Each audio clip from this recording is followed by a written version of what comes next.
Bonjour et bienvenue dans votre magazine préféré, magazine aujourd'hui consacré à l'ouverture du championnat de France Superbike 2013. Et pour cette première épreuve, nous étions sur le mythique tracé Bugatti du Mans dans la Sarthe. Pirelli 600, Moto 3, European Bike, Super Sport, Sidecar et bien sûr Superbike. Ils étaient tous chauds bouillants pour en découdre sur la piste. Mais c'est malheureusement sous la neige que nous commençons le week-end.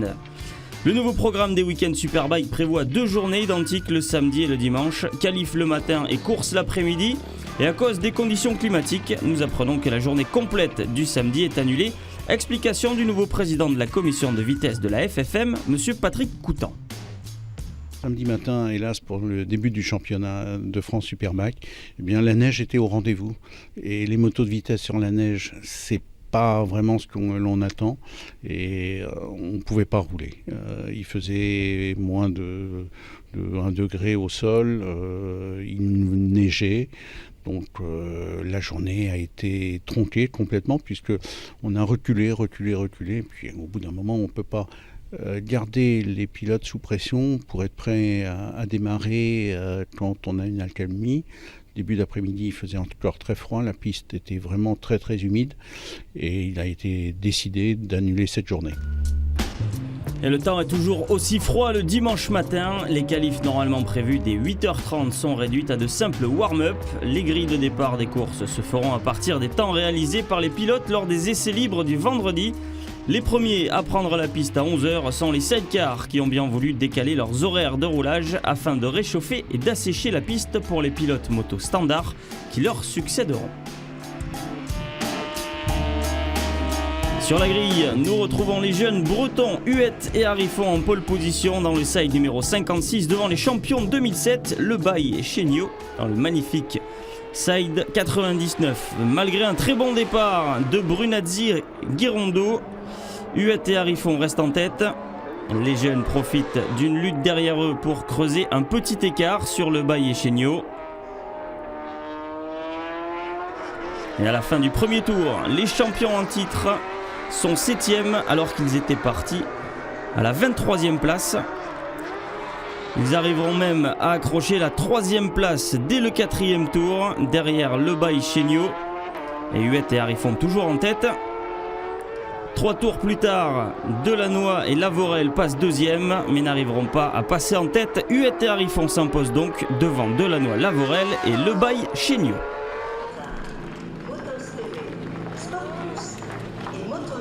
On a fait une super belle course. J'ai vu Seb arriver dans les derniers tours, alors j'ai donné tout ce que j'avais. Et c'était vraiment dur. J'ai fermé toutes les portes pour pas qu'il passe et voilà, première victoire, nickel.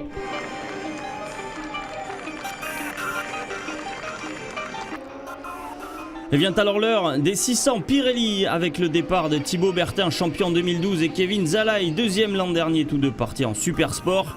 Maxime Cudeville est un des favoris cette année pour le titre, mais il connaît pourtant un début de week-end très difficile, enchaînant chute et peu de roulage. Pas facile pour le pilote de la Yamaha numéro 9 du team CMS. Un début de saison vraiment difficile, puis la météo qui est vraiment pratiquement exécrable. On a des conditions qui sont extrêmement difficiles pour commencer cette saison, avec des températures proches du zéro, voire négatives. Donc c'est pas facile, les séances sont réduites, décalées, voire annulées. Mentalement c'est pas simple, physiquement il faut être bien chaud pour monter sur la moto. À tout moment la chute elle est vraiment pas très loin, on peut se faire mal, c'est pas simple. Moi depuis le début du week-end je suis déjà à 3 chutes. Avec la pluie hier c'était pratiquement du verglas. Là je viens de retomber sur une plaque d'huile. La malchance vient parmi nous ce week-end, c'est pas simple pour commencer la saison. La pole sera pour Morgan Bercher sur sa Yamaha R6 du team Planète Motor Racing. Le pilote de la Yamaha numéro 63. À ses côtés, il aura un habitué du trophée Pirelli lui aussi, Hugo Clerc. Maxime Cudeville, malgré ses nombreuses chutes, partira 3e. À l'extinction des feux, c'est Clerc qui s'élance le mieux devant Cudeville et Bercher. Pilote qui prend déjà un peu d'avance à l'entrée de la Dunlop. Derrière, les pilotes restent en paquet pour le moment.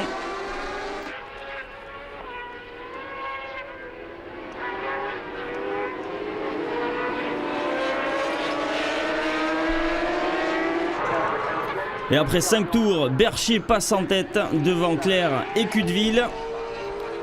Derrière, on assiste à une lutte pour la 4e place entre Keulé, Gouguet et Jacob.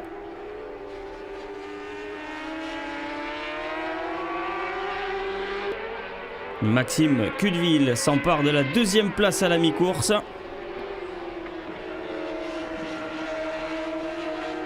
Toujours derrière Bercher. Mais il ne la gardera que 2 tours puisqu'il se fera repasser par Hugo Clerc. Bercher en profite pour prendre un peu d'air. Les positions resteront identiques jusqu'à la fin. Bercher s'impose avec 1 seconde 5 d'avance sur Clerc et Cudeville est à 1/10 seulement derrière.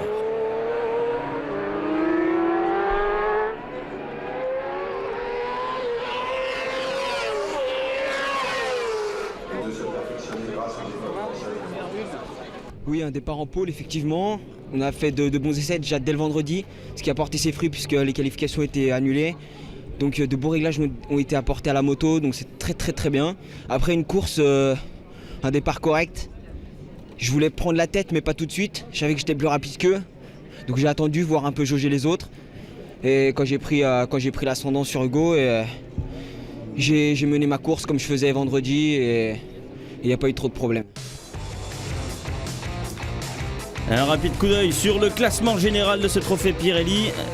Pour parler maintenant de l'European Bike qui faisait aussi sa rentrée lors de ce week-end au Mans. Un concept qui a fait son chemin et qui a révélé les talents, notamment Louis Bull qui avait gagné ce championnat il y a 3 ans. Thierry Capella, promoteur de ce championnat, nous parle de cette nouvelle saison qui s'annonce. Nous avons des KTM, nous avons pas mal de BMW qui nous ont rejoints cette année. On a beaucoup de Ducati aussi, quelques Panigale, de la 1098R. Donc maintenant on va dire que de toute façon avec l'échange d'une Panigale ça fait 200 chevaux. Il faut savoir qu'une BMW aussi on est à 200-205 chevaux. Donc c'est le temps provisoire c'est une Panigale qui est devant avec Nicolas Trollard. Donc ça veut dire quand même que c'est assez calé entre les motos maintenant. Donc c'est des marques européennes, de fabrication européenne. On reste sur notre créneau et pour l'instant ça fonctionne plutôt pas mal. Je dirais que c'est un échange de bons procédés avec le championnat de France Superbike puisqu'on avait Brice Lunari qui était chez nous, qui avait roulé, qui est parti en Superbike en championnat de France, et Stéphane Pagani qui avait gagné 2 ans de suite chez nous, comme Louis Bull à l'époque, puisque Louis Bull avait été parti aussi en 600 Supersport, il avait gagné chez nous le championnat. Donc voilà, c'est un échange qui est quand même très intéressant au niveau de la fédération, de pouvoir avec eux intervertir des pilotes qui ont un moindre palmarès pour venir se faire les mains chez nous, on va dire, et puis en même temps de renvoyer la marche et de renvoyer des pilotes chez eux. Donc on a 2-3 pilotes tous les ans qui passent en Superbike, donc ça c'est plutôt une bonne chose pour tout le monde. Et pour cette première course European Bike de la saison, c'est Nicolas Trollard qui s'offre la pole sur sa Ducati Panigale devant Fred Vial et Bruno Paita, tous deux sur BMW. Trollard réalise un bon départ mais se fait passer rapidement par Paita.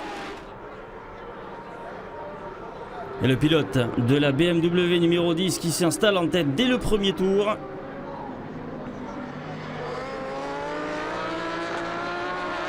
Il résistera à plusieurs attaques de Trollard sur sa Ducati, tandis que Vialet reste en embuscade à la 3e place. Et malgré une envie toujours plus pressante de passer en tête, Trollard reste second. Entre les 2 pilotes BMW, Paita et Vialet.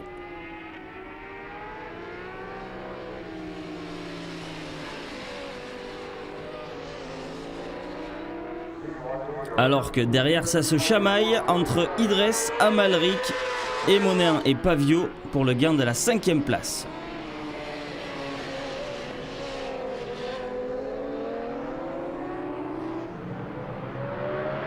Trollard dans le 9e tour passe la seconde et remonte à 85 dixièmes de Paita. Et au tour suivant il passe et s'envole en tête. Et malgré les pilotes attardés qui vont jouer un rôle important puisque dans le dernier tour, Vial va réussir à passer lui aussi et terminera donc second devant Paita qui avait pourtant fait une superbe course. J'avais fait de bons essais, je pars premier.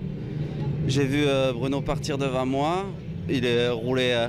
Je suis resté calé derrière lui, tranquillement. Je voyais qu'il y avait plein d'endroits où j'étais plus à l'aise. J'ai profité des retardataires, je l'ai doublé. Et après, il a dû être gêné parce qu'il n'y avait plus personne derrière moi. Voilà, je gagne. C'est bien devant toutes ces BM, ça fait plaisir.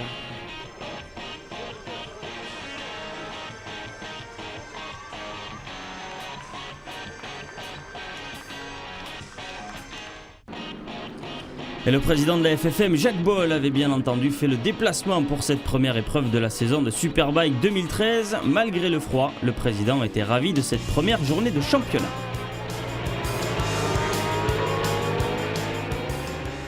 Une belle première journée malgré tout, même s'il est exact qu'on a eu des conditions climatiques vraiment spécifiques, spéciales on peut le dire, parce qu'avoir de la neige fin mars c'est quand même relativement rare ici au Mans. Mais bon, on a réussi malgré tout dimanche à avoir de très très belles courses, c'est un programme quasiment normal. Un beau plateau, une vitrine très importante pour la FFM et le championnat de France Superbike. Bien sûr, ce sont au niveau national, au niveau français, ce sont les plus grandes épreuves de vitesse que nous avons eues ici ce week-end au Mans pour ce début de championnat. Et donc c'est heureux de voir autant de pilotes et une telle participation donc, dans l'ensemble des catégories.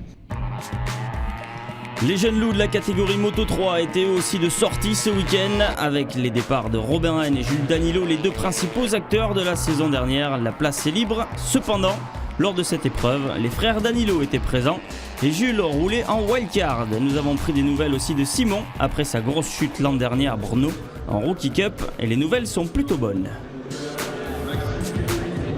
Petit à petit ça revient, je recommence le sport et puis j'ai fait mon premier entraînement en moto à Lédenon la semaine dernière. Les sensations sont bonnes, ça va le faire. Je regarde Jules rouler là, ça me donne vraiment envie et j'espère revenir au plus vite. Jules, quant à lui, est parti rouler en Espagne sur le CEV. Après avoir fini deuxième du championnat de France l'an dernier, il garde des objectifs élevés et vient aujourd'hui jouer sa chance pour une wildcard lors du prochain Grand Prix de France Moto 3. L'objectif c'est de faire des bons résultats en CEV, j'ai une très bonne moto donc top 10 pour le moment et puis on verra si on peut rentrer dans le top 5 mais ça doit être faisable. Et puis là ce week-end on se bat pour la wildcard au Mans donc il y aura aussi le Grand Prix de France si toutefois je suis sélectionné. Une nouvelle équipe, une nouvelle moto pour le CEV, il en pense quoi de ce nouveau jouet ? C'est vraiment une moto de course, celle-là, elle est vice-championne du monde donc les résultats doivent être mieux. C'est pas une Honda d'origine et finalement ça se pilote assez bien. C'est sûr que le moteur ça n'a rien à voir et du coup les résultats normalement vont être mieux et puis j'ai progressé en pilotage. Donc l'ensemble devrait faire que je roulerai plus vite en CEV. Sur la grille de départ, nous retrouvons Jules à la deuxième place derrière un autre pilote wildcard, Liv Juloy, le Belge, qui roulera en mondial Moto 3 dès la semaine prochaine. Enzo Boulom termine la première grille. Enzo lui aussi joue une place pour courir en mondial Moto 3 pour le Grand Prix de France. Malheureusement, il loupera son départ. Et tandis que Guevara, pilote du CIP, prendra la troisième place derrière Loy et Danilo. Boulom va forcer pour revenir, mais commettre une erreur à la chicane d'Anlop. Et il emportera malheureusement avec lui Marc Garcia Ferrandis. Et devant, nous assistons à un mano à mano entre Loy et Danilo à la faveur du pilote belge au guidon de sa Calex du team VDS. À 4 tours de l'arrivée, Danilo trouve une faille et s'empare de la tête. Et le pilote du CIP d'Alain Bronek, Juan-Fran Guevara, assure sa troisième place. Mais dans le dernier tour, Loy porte une dernière attaque et récupère la tête et franchit la ligne avec seulement 2 dixièmes d'avance sur Jules Danilo.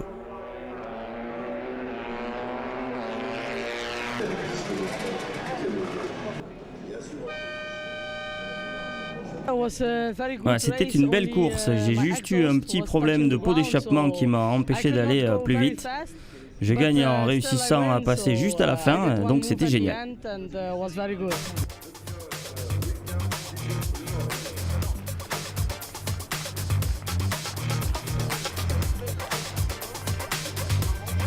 Le Super Sport faisait sa rentrée au Mans et les changements sont nombreux dans cette catégorie. Grégory Leblanc est parti en Superbike, Denis Bois en TT. Il y a aussi l'arrivée de Thibaut Bertin, champion Pirelli 600, un peu perdu, avec pourtant une moto qu'il connaît bien. Ça a été compliqué de reprendre les marques parce que bon, on s'habitue à la moto aussi parce que c'est la même mais bon le moteur n'est pas non plus le même. On s'habitue aux pneus donc les réglages sont complètement différents. Il a fallu tout modifier. J'ai eu que vendredi après-midi donc là le warm-up va me permettre de pouvoir un peu fixer tous mes réglages pour être au top pour cet après-midi quoi. Kevin Zalaï aussi a fait le grand saut du trophée Pirelli au Super Sport et espère jouer quelques places sur le podium durant la saison. Et une nouvelle arrivée dans le paysage du Super Sport, ce n'est pas un pilote mais une marque. MV Agusta espère jouer les troubles faits cette saison en équipant 3 pilotes sur la grille. David Perret, ancien pensionnaire de la Dark Dog Academy, a troqué sa R6 contre cette belle italienne. C'est vraiment différent, ne serait-ce que le châssis est complètement différent. Il y a le moteur qui tourne à l'envers d'une moto standard, on va dire. Et pour moi, c'est un plus. Il y a vraiment un gros plus sur cette machine-là et j'ai vraiment hâte de mesurer aux autres en course.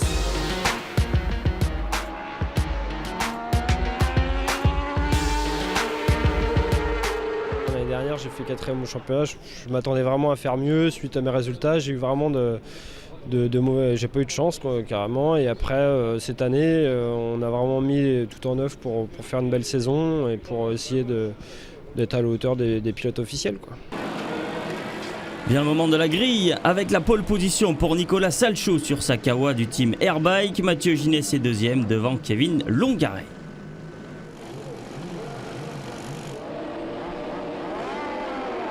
Et très bon départ de Salchaud qui résiste au départ fulgurant de Di Carlo qui pointe à la 3e place à l'entrée de la Dunlop.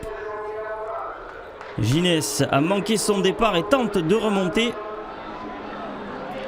Mais chute en emportant avec lui Thibaut Bertin, le pilote de la Yamaha numéro 8. Cela laisse le champ libre à Salchaud qui creuse l'écart sur la MV Agusta de Lucas Mayas.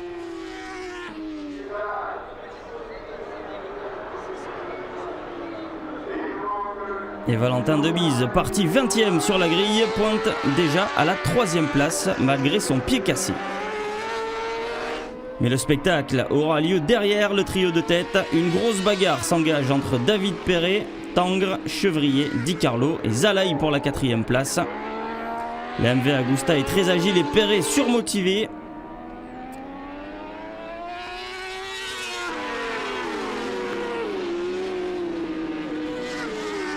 Et malheureusement, il commet une erreur et se retrouvera en 6e place. Perret subtilisera la 4e place juste avant la fin grâce à quelques attardés qui ralentiront un peu le rythme.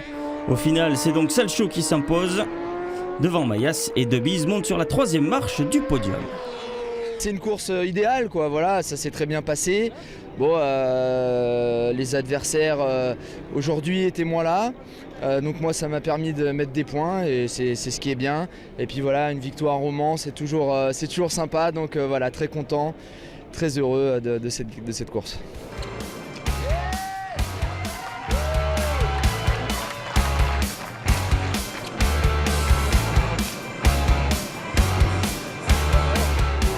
Et enfin, les pilotes du Superbike ont pu en découdre sur ce circuit mythique. Un championnat totalement relancé avec le transfert de l'intersaison. C'est Julien D'Acosta avec la Kawa chaussée de Pirelli qui avait dominé de la tête et des épaules le championnat l'année dernière, qui est parti vers le Junior Team LMS. Il aura comme package une Suzuki Dunlop et sera le coéquipier d'Étienne Masson. Malgré tous ces changements, il est plutôt confiant en ce début de saison. Normalement, sur le papier, la Suzuki est un peu en deçà de la Kawasaki. Forcément, l'année dernière, je les ai vus avec Vincent et Anthony. Mais je reste optimiste et on va voir comment se déroule toute l'année. On fera les comptes à la fin de l'année pour le championnat. Moi, j'essayerai de gagner le plus de courses possible. Et le principal adversaire de Julien D'Acosta sur le papier n'est autre que le champion en titre Super Sport, mais aussi son ancien coéquipier avec qui il a gagné le bol d'or au guidon de la Kawa, Grégory Leblanc. Mon ancien coéquipier étant parti à la concurrence, la moto championne en titre était disponible.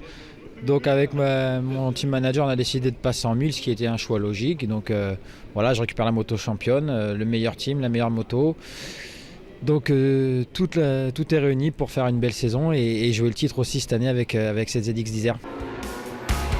Et lui a des objectifs plus modestes. Double champion European Bike, il sera au guidon d'une Ducati Panigale. Stéphane Pagani est surtout là cette année pour apprendre. Pour le début, on vise de rentrer dans les points, déjà dans un premier temps, ça sera pas mal. Et puis d'apprendre, de progresser, d'essayer de gagner encore 1 à 2 secondes au tour pour se rapprocher du top 10, quoi.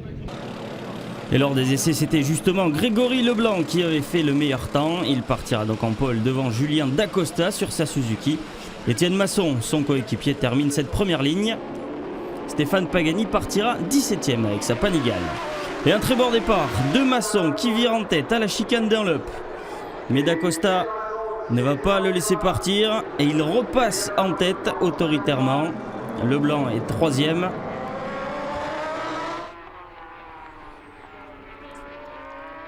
Leblanc est 3e mais reprendra la 2e place à Masson. Et Grégory Leblanc qui veut passer devant son ancien coéquipier. Mais derrière, c'est Dietrich qui lui va passer. Encore une Suzuki, c'est celle de Baptiste Guité dans la chapelle. Pagani très mal parti, remontera de la 22e place à la 14e place pour finalement marquer 2 points. Guillaume Dietrich aura le dernier mot sur Axel Morin et Baptiste Guité pour la 4e place. Dacosta s'impose grâce notamment à quelques pilotes attardés qui ont gêné Leblanc. Dans le dernier tour, Leblanc abdiquera et terminera à 6 secondes derrière. Et Masson termine le podium.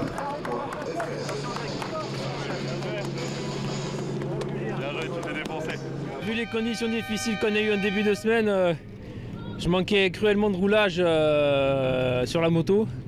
On a réussi quand même à faire un petit réglage qui allait bien en dernier recours pour la course. Ça l'a fait, quoi. Je suis vraiment super content.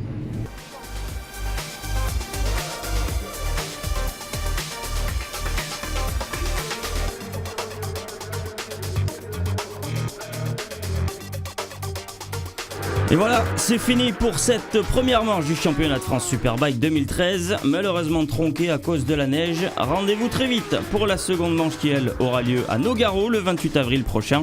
Une épreuve bien sûr à suivre sur notre antenne. À bientôt, ciao ciao.